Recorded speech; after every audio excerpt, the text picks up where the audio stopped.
Welcome back to Switch to Linux, and today we are going to be talking about the annihilation of VF email. What? What is VF email? What are you talking about?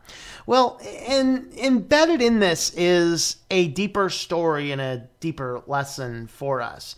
So the article actually came out on Ars Technica here, and this email server is one of the early, wasn't the earliest, but it was certainly one of the earlier cloud-based email systems, and it came out in response to the, what was the virus that was going around at that time? The I love you virus. Basically, it was, email is fairly new for the masses at least. This spam virus gets passed around, and it lands in people's inboxes, opened up, installed bad malware on your computer. Back in that day when this was all kind of new stuff, caused a big problem. So their big deal is they created the first email server that would scan the email before sending it to you.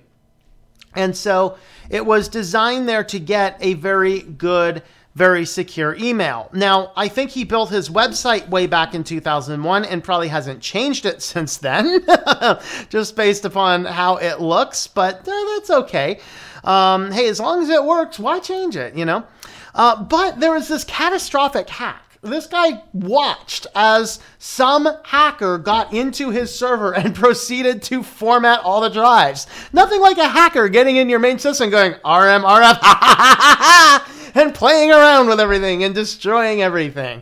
And so this hacker, in a matter of a very short period of time, ended up destroying the entire platform, the main server and the backup server, and he watched this guy do it. It's not going to be back. I think he said everyone in the United States effectively lost everything. Most people throughout the rest of the world lost a fair enough amount to say it's probably not going to be worth having.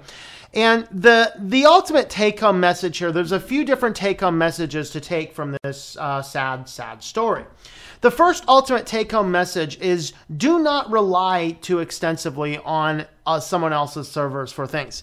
And this isn't these guys' fault, but there was this major radical shift in email that happened a number of years ago as we started getting our Hotmails and our Yahoos and our Gmails and all of these online-based email accounts. We shifted how we did our email.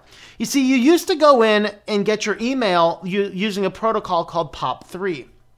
And as you use this POP3 protocol, what it would do is it would go out into the server, it would grab a copy of the email, it would delete it from the server, which was critical because at that time servers didn't have as much space, and it'd put the copy of the email on your computer.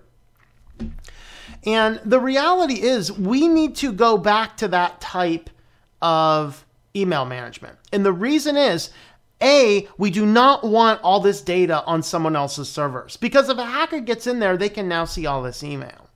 The second reason we don't want all this emails to stay perpetually on these servers is in the event that a hacker gets in and does to this what these guys did, where it destroyed an entire business model, you have lost everything. Now, that was also a day people had effectively one computer. And so now we have multiple devices so you can set things up. And there's a fun little story. Of course, as you know, I have my phone that I run Lineage on right now. Now, there was a period of time I tried out Copperhead. And the reason I went back to Lineage from Copperhead, the primary reason is Canine Mail would not work. And it might have been an issue with the version, it might have been an issue with something else, but I was explaining this. I was actually talking to the CEO, who was actually a little bit of a jerk. And I was talking to the guy, and I was telling him I have this issue, he wants to know all the details. We actually had about an hour-long chat, and I was explaining to him the walkthrough. He's like, POP3, what is this, 1995? Like, dude, no, POP3 is the way you should be doing your email, because it keeps your stuff off of someone else's servers and also teaches you to manage things. But part two is to make sure you always have good backups. So the way I have my system set, I have one master computer that clears the servers. The rest of the devices will pull the email off, and it will not delete it from the server. One device, after 10 days, clears the email off the server. So if device B, the laptop that doesn't get turned on every day may not have every bit of email on it, but my one master computer, which is in my backups, has that. And then once a month, I take a full backup of everything on that, and then I store a backup on in-premise here and off-site, that being in my bank vault. Go over, get a safety deposit box, and throw your backups over there.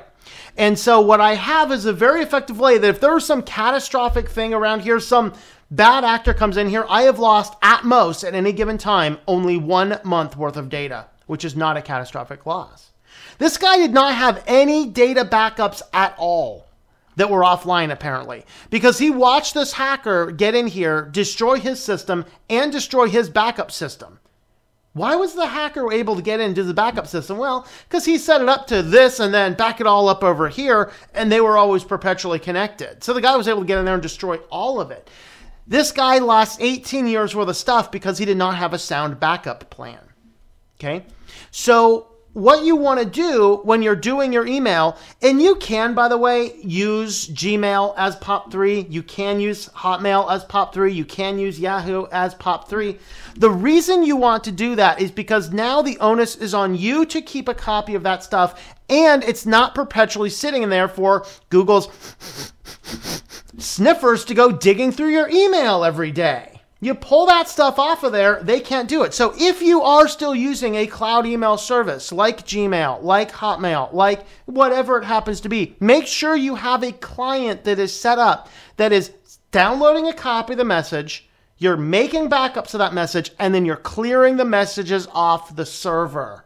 It's going to make your life a whole lot easier, and then you won't have to worry about a case like this where a guy loses so much data and everybody else in his business model also lost their data.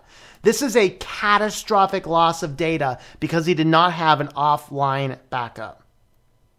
Okay, I do it on my NAS. I plug in a USB drive once a month. It syncs the two internal drives to that external drive. Take it out, throw that thing back in the bank vault. I do it all my business files, all the computer files, all of it. Very good, strong, rigid backups. Make sure you have backups. But the privacy focus, using your email as POP3, setting up the way I do, you might sure get the same email in 3 different places. If you're checking your email once a day, it's not a problem. So I'll check it on the phone, and then I clear it off the phone as soon as I'm done. So the phone literally never has anything laying around on it at all. So if my phone is compromised, if I lose it, somebody gets into it, there's no way to access the servers through the phone outside of the initial POP protocol, and no past emails or information can be accessed from it. This is a multi-point secure. But what happened is when Hotmail and Gmail and Yahoo came in and they gave us these amazing cloud email servers, we got, like with our phones, we got sloppy. We don't delete the messages. We don't make backups anymore. We're relying all on them. And then when somebody gets in here and does something, or you break some term and policy you didn't know existed and they just delete it all. There's reasons you want to have copies of everything. So make sure you do. If you are still utilizing these other services, then definitely make sure you're making a backup copy of those messages, particularly the important ones.